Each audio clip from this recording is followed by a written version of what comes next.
Hey guys, how's it going? Today we're going to look at a few more retro devices that I own. Today we'll be looking at two Sony Ericsson phones that I have. This one is the Sony Ericsson P990, which came out in late 2005.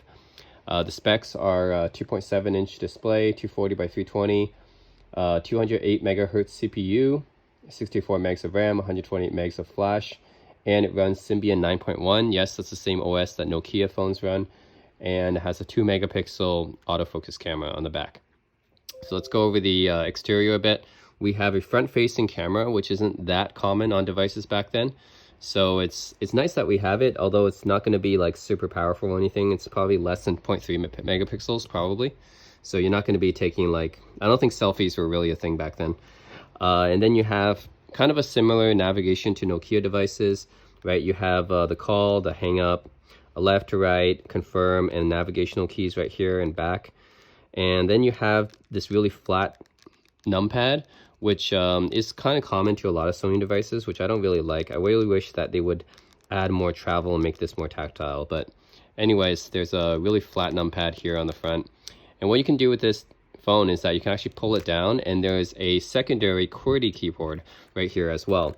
And it's really small. It's extremely small, as you can see. So you really need to have small fingers, I guess, to use this. And I can just barely press it, right? I don't have like super large fingers or anything. I think my fingers are small enough, but yeah, like they can just barely touch this and use it. Yeah, but you have all the buttons here along with an alt function. So imagine using this, and then you have to see these alt functions on here, which are the numbers and stuff like that. So yeah, it's a P990i is more specifically is the model name. And on the back you have the 2 megapixel autofocus camera, which is f2.8, and you would slide this like that to open the lens. A self-portrait mirror right there. Remember, self-portrait mirrors were a thing because usually selfies didn't usually couldn't take very good selfies back then, so we had self-portrait mirrors to take selfies from the back camera. What else do we have? We have a memory stick duo slot right here. That's Sony's proprietary storage format. That they don't like SD cards. And they have a dedicated camera shutter button. That's a feature that a lot of Sony Xperia phones carry even to the present day, actually. Sony's one of the few phone makers that still keeps the dedicated shutter button from days gone by, which is nice to have. You have this add button here. I'm not quite sure what this is. I'll have to see what that is. I don't know what it is. You have a proprietary Sony charger here. A lot of phones had proprietary chargers back then. You had a lock right here, and then you have a back button. What I'm guessing is a volume dial. I might have to take a look. I'm thinking this is a volume dial and a play pause button for media. So that's cool. They have all these extra buttons right here. Oh, they also have a stylus as well. So this might be a resistive touchscreen. All right, let's turn it on and find out. By the way, the on button's on top here as well, and there's an infrared sensor here as well for some reason. I'm not sure what it is, but anyways, that's the on button.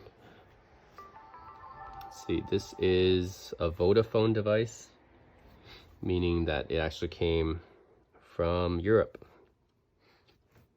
So I don't care if this is unlocked or not. I'm not really going to be using it, but we just want to see what the operating system is like and just browse around a little bit. All right, so unfortunately this looks like it's one of those phones that you need to have a SIM card in order to actually use any of the functionality.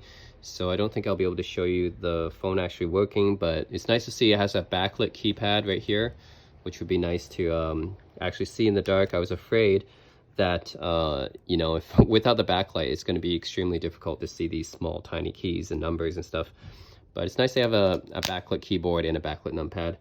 But yeah, you need to have a SIM card, and can't do anything here really because I don't want to enter my SIM here, and I don't think I can anyways because I don't have the right type of SIM. So yeah, but it is interesting to note that this numpad, when it's on, it's like flipped on here, it's a different interface than if you pull when you pull the cover down and you see the QWERTY keypad, it's another different kind of interface. So it looks like this phone actually detects whether you or not you're in the keyboard mode versus the numpad mode. So that's kind of interesting, right? So I assume the operating system is going to be switching depending on which one of these that you use. So that's kind of cool. But yeah, we can just do some emergency thing here. Yeah, we don't have a SIM card, so we can't even call anything. Yeah, that's too bad. So we can't use any of these buttons here. I'm guessing like this media player button, back button, volume dial, I guess, camera button. I don't think we can even use the camera. App button doesn't do anything here either. Yeah, it's too bad we can't really see what those do, but it is kind of an interesting phone just because of the design and everything, right? It has a QWERTY keyboard, and the interface actually changes when you flip it to this keyboard mode, and then it changes when you put it back to this numpad mode. So that's cool. It's too bad we can't really use the phone though. So that's kind of a bummer. All right, anyways guys, that's the Sony Ericsson P990. Interesting phone, but can't use it. I guess we'll have to look at the next device. All right, next up I have a newer Sony Ericsson device. This is the W995, released in 2009, and I believe this is the last device released in the Walkman line. So one thing about Sony Ericsson is that they released different phones and different lineups depending on their functionality. So the Walkman lineup, usually prefixed with the W, means that they're mostly focused on playing music. And then they had a CyberShot lineup, which is mostly focused on the camera. And the W995, I believe, combined these both because it was the last of the Walkman line, and it kind of combined the CyberShot functionality a bit as well. So it's kind of cool. This was released to 2009, 369 megahertz ARM11 processor, 240 by 320, 2.6-inch display, and it has kind of a good camera for the time. It has a 8.1 megapixel camera, which is really, really good for the time. So like I said, this is kind of a combination of Sony's Walkman, which you have the Walkman logo in front here, and it's a combination of the CyberShot device line. So they kind of combine it into one device. And because of the CyberShot logo right here, you can see that the camera, 8.1 megapixels is probably the upper limit of what phones had back in the day. I don't think in 2009 you could have found anything with a better camera than this. I mean, Nokia's probably had a few phones with really good cameras, but you're probably not going to find anything higher than 8 megapixels from 2009. So yeah, let's go over the exterior a bit. So first of all, this is a really, really light and small phone. I can just hold it in the palm of my hand. I really like the size because I like small phones. And then it has a few buttons down here. This is for calling people, hanging up, and also the power button. Then you have a few buttons here. I think for navigation, this is similar to what the Nokia phones kind of set the standard for what these layouts would do on these feature phones. So yeah, you have like menu buttons up here, navigational buttons, play and pause, also the confirm button in the middle. And then the back, you have this great 8 megapixel camera, which was top of the line for the time. And flash and autofocus is there. You also have these media controls. Being that this is a Walkman device, they have media controls on the side here for previous track, next track, play and pause music, volume rocker right here, and you also have the camera shutter, which a lot of Sony devices have. Even to today, a lot of the Xperia devices have that. So yeah, also you have the removable battery, as many phones did at the time. And this is a slider phone, so you can slide it up to have access to the numpad right here. And this runs a custom operating system, I believe, so it's not Android or Symbian or anything. So we'll just have to turn it on and find out. This is Sony Ericsson's own operating system, maybe.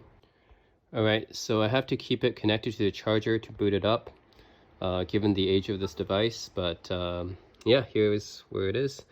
Insert SIM card or view a demo of this phone. I hope I can use it without having to insert a SIM card. Let's see. Okay, I guess this is a demo that we have to watch. Test content. This demo tour will be replaced. Yeah, okay. This might be one of those... man, I can't believe... Okay, so I guess I can't use this one without inserting a SIM card. Yeah, that might be the case, huh? Seems with a lot of these older phones, they don't let you use the phone without inserting a SIM card. and I don't have the right SIM card for this. You can do emergency call. All right, that works. Back. That's too bad, man. Okay, do any other buttons work? Okay, so you have media buttons, camera button doesn't work. The Walkman button right here, I forgot to show that, the Walkman button as well for, I'm guessing, launching the music player. That does not work either. Okay, that sucks.